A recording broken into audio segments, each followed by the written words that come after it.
जिनको कहना है कहने दो, अपना क्या जाता है, ये वक्त वक्त की बात है और वक्त सभी आता है। आइए दोस्तों, मैं संदीप हूँ, एक बार फिर से आपके समक्ष हाजिर हूँ। तो दोस्तों, आप सभी आपके अपने YouTube परिवार संदीप हूँ मैथ में आप सभी का हार्दिक स्वागत है। मेरे प्यारे बच्चों, आज से हम बायोलॉजी क्लास स्टार्ट कर रहे हैं और ये चैप्टर वाइज होगी। जो क्वेश्चन लिए जाएंगे बायोलॉजी के वो चैप्टर वाइज होंगे। पहले चैप्टर 1 होगा और आज चैप्टर ले रहे हैं पोषक तत्व, और पोषक तत्वों से संबंधित जितने भी इम्पोर्टेंट प्रश्न बनते हैं वो सभी इस टेस्ट में शामिल किए जाएंगे। और ये भी ध्यान रखिएगा आप, यदि किसी परीक्षा में 10 प्रश्न आते हैं साइंस से तो उसमें से 5% कम से कम बायोलॉजी के होते हैं। यानी बायोलॉजी परीक्षा की दृष्टि से बहुत ही महत्वपूर्ण टॉपिक है। और इससे ये समझ लीजिएगा सन आप पूरा का पूरा जिम्मा बायोलॉजी का होता है। यदि आपका बायोलॉजी थोड़ा सा भी अच्छा रह जाता है तो ये समझ लीजिएगा सिलेक्शन होना बहुत मुश्किल हो जाता। आइए शुरू करते हैं देरी ना करते हुए। और पहला प्रश्न आपके सामने है, आनुवांशिक गुणों के वाहक हैं। तो दोस्तों यहाँ पर देखिएगा, आनुवांशिक गुणों के वाहक कौन हैं? वर्षा, कार्बोहाइड्रेट, प्रोटीन या डीएनए। तो यहाँ पर आंसर होगा डीएनए, ये आपको याद रखना है। दूसरा पॉइंट ये बनता है, सबसे ज़्यादा ऊर्जा किससे प्राप्त होती है? वसा से प्राप्त होती है। सबसे जल्दी ऊर्जा किससे प्राप्त होती है? कार्बोहाइड्रेट जल्दी ऊर्जा देता है, वसा देर में देता है, लेकिन देता ज़्यादा है। वसा ज़्यादा देता है, कार्बोहाइड्रेट कम देता है। लेकिन ये भी आपको याद रखना है, इंपॉर्टेंट बात है, इन दोनों से ऊर्जा मिलती है। वसा और कार्बोहाइड्रेट से ऊर्जा मिलती है। और ये भी याद रखना है, प्रोटीन ऊर्जा नहीं देता बल्कि ये शरीर की वृद्धि एवं विकास के लिए सहायता करता है। शारीरिक वृद्धि एवं विकास के लिए सहायक है कौन? प्रोटीन। और आनुवांशिक गुणों का पूछा गया था, यहाँ पर आंसर होगा डीएनए।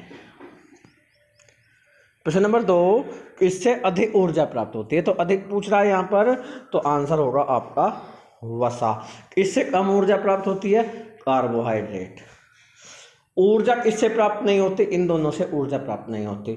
इन निचले वाले सी और डी दोनों, कार्बोहाइड्रेट और वसा से ऊर्जा प्राप्त होती है, प्रोटीन और विटामिन से ऊर्जा प्राप्त नहीं होती। प्रोटीन शरीर की वृद्धि एवं विकास के लिए सहायक होता है, विटामिन रोगों से सुरक्षा करता है।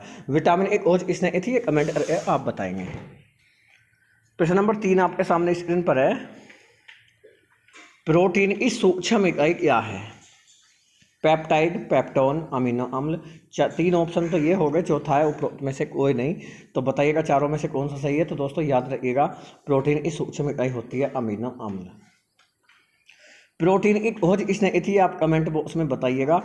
याद रखना, अमीनो अम्ल बहुत सारे मिल जाते हैं तो पेप्टोन बनता है, और जब बहुत सारे पेप्टोन मिल जाते हैं तब बनता है पेप्टाइड। याद रखना, यानी अमीनो अम्ल से बनेगा पेप्टोन और पेप्टोन से बनेगा पेप्टाइड, और पेप्टाइड बहुत सारे मिल जाएंगे तब बनता है प्रोटीन। खिलाड़ी ज़्यादा ऊर्जा प्राप्त करने के लिए किस चीज़ का प्रयोग करता है? हार्मोन, एंजाइम, प्रोटीन या वसा।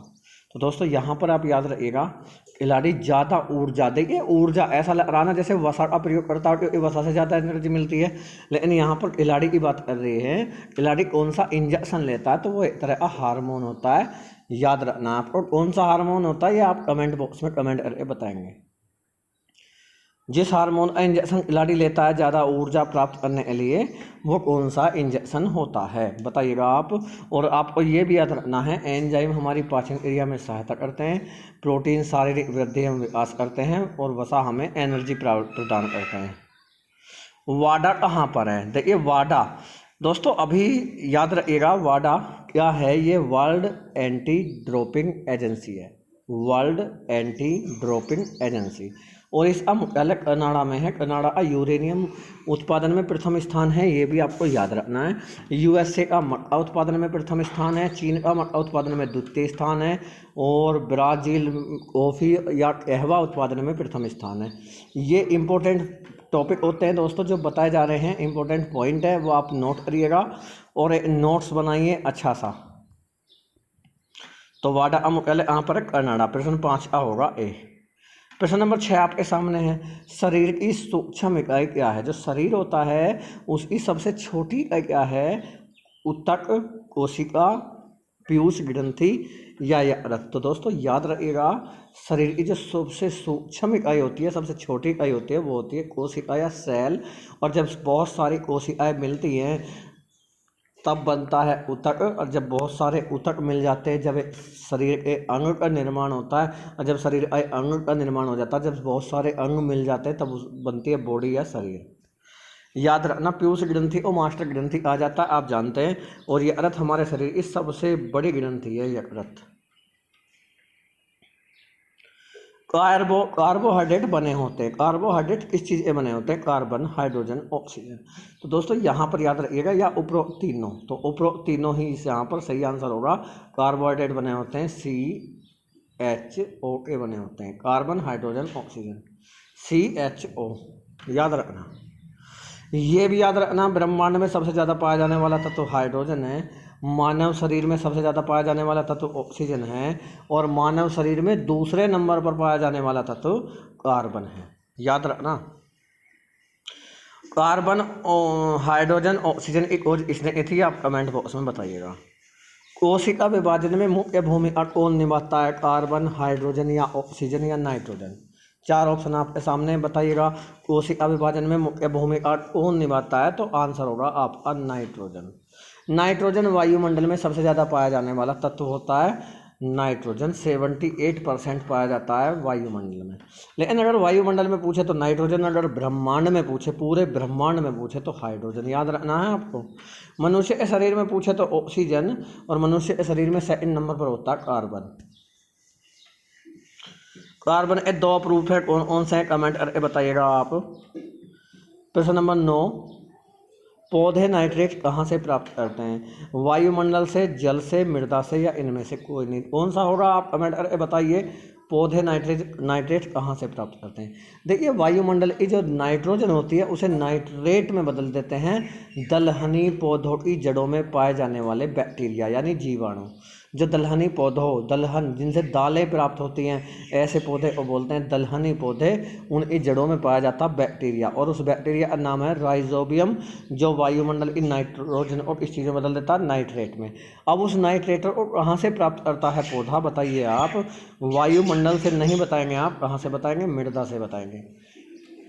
क्योंकि जब जीवाणु नाइट्रोजन को नाइट्रेट में बदल देता है तो वो नाइट्रेट कहाँ पर होता है? मृदा में होता है, और मिट्टी से ही पौधा उसे प्राप्त करता है। वायुमंडल से क्या प्राप्त करता है? नाइट्रोजन, और इस नाइट्रोजन और इस चीज़ में बदल दिया जाता है नाइट्रेट में। याद रखना है, ठीक है। प्रश्न नंबर 10 आपके सामने, कोशिका का सबसे छोटा भाग कौन सा होता है? जैसे हमारे शरीर का सबसे छोटा भाग कौन सा होता है? हमारे शरीर का सबसे छोटा भाग होता है कोशिका। लेकिन यहाँ पर पूछा कोशिका का सबसे छोटा भाग कौन सा होता है? तो दोस्तों याद रखिएगा, कोशिका के भी बहुत सारे पार्ट होते हैं, और उनमें से सबसे छोटा कौन सा होता है? राइबोसोम, जिसे प्रोटीन की फैक्ट्री कहते हैं। राइबोसोम को हम प्रोटीन की फैक्ट्री कहते हैं। कोशिका का सबसे बड़ा भाग कौन सा होता है? माइटोकॉन्ड्रिया। इसे कोशिका का पावर हाउस कहा जाता है। कोशिका का पावर हाउस इसे आ जाता है बिजली घर, माइटोकॉन्ड्रिया।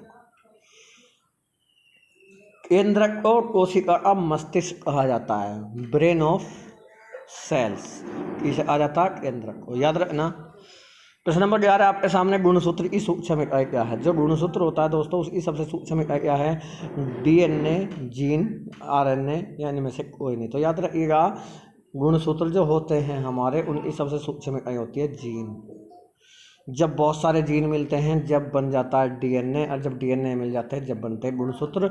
और गुणसूत्र के मनुष्य के शरीर में कितने जोड़े पाए जाते हैं? याद रखना, 23 जोड़े पाए जाते हैं। 23 जोड़े पाए जाते हैं। अगर पूछे आपसे गुणसूत्रों की संख्या इतनी है तो बताएंगे 46, 46। डबल कर देंगे, 2 को भी 4 कर देंगे, 3 को भी 6 कर देंगे। डबल जोड़े का मतलब होता है 2 की गिनती 7 होती है। गुणसूत्र की सबसे सूक्ष्म क्या थी यहाँ पर? जीन। और जीन की खोज किसने की थी? आप कमेंट करके बताएंगे जीन की खोज किसने की थी। जीन। जीन शब्द का प्रयोग सबसे पहले किसने किया? देखिए, ये प्रश्न में थोड़ा अंतर है। एक होता जीन की खोज किसने की थी, और एक होता जीन शब्द की खोज किसने की थी। जीन शब्द, यहाँ जीन शब्द की बात चल रही है, जीन की बात नहीं चल रही। जीन शब्द सबसे पहले किसने दिया? ग्रेगर, जॉन मेंडल, जॉनसन, अरस्तु, या कैरोलस लीनियस? तो यहाँ पर दोस्तों सही होगा जॉनसन। जीन किसने दिया था? जोहानसन ने, याद रखिएगा आप। लेकिन जीन की खोज इसने की थी, अगर आ जाए आपसे तो ग्रेगर जॉन मेंडल बताएंगे, ग्रेगर जॉन मेंडल। और मेंडल ने सबसे पहले जो प्रयोग किया किस पौधे पर किया, ये भी आप कमेंट बॉक्स में कमेंट करके जरूर बताएंगे, ठीक है। और बायोलॉजी की खोज इसने की थी? अरस्तु ने। बायोलॉजी की खोज इसने की थी, बायोलॉजी या जीव विज्ञान की खोज इसने की थी? अरस्तु ने। और ये भी याद रखिएगा आप, जंतु विज्ञान की भी खोज इसने की थी, अरस्तु ने, याद रखना। कैरोलस लीनियस और द्विनाम पद्धति का जनक कहा जाता, द्विनाम पद्धति। प्रश्न नंबर 13 आपके सामने आ गया, डीएनए में कौन सी शर्करा पाई जाती है? कौन सी शर्करा पाई जाती है डीएनए में, बताइएगा। Sucrose, pentose, fructose, glucose. तो आपको याद रखना है डीएनए में जो शर्करा पाई जाती है उसका नाम है पेंटोज। पेंटोज पाई जाती है। सुक्रोज इसमें पाई जाती है, सुक्रोज शुगर यानी चीनी में पाई जाती है, गन्ने में पाई जाने वाली शर्करा होती है सुक्रोज, याद रखना। पेंटोज डीएनए में पाई जाती है, फ्रक्टोज फ्रूट्स में पाई जाती है यानी फलों में पाई जाती है, और ग्लूकोज ब्लड में पाई जाती है, याद रखना है आपको। एक एक पॉइंट बहुत इंपॉर्टेंट है, अगर आप चारों ऑप्शन के बारे में नहीं पढ़ रहे तो इसका मतलब आपका रट्टा होगा। चारों ऑप्शन के बारे में पढ़ेंगे तभी आप अच्छे से एग्ज़ाम क्लियर कर पाएंगे, और हमारा उद्देश्य है आपका एग्ज़ाम क्लियर कराना। टाइम पास नहीं करना है, पढ़ाई करनी है अच्छे से। रोज किस चीज़ में पाई जाती है? शुगर यानी गन्ने में पाई जाती है, चीनी में पाई जाती है। पेंटोज डीएनए में पाई जाने वाली शर्करा है।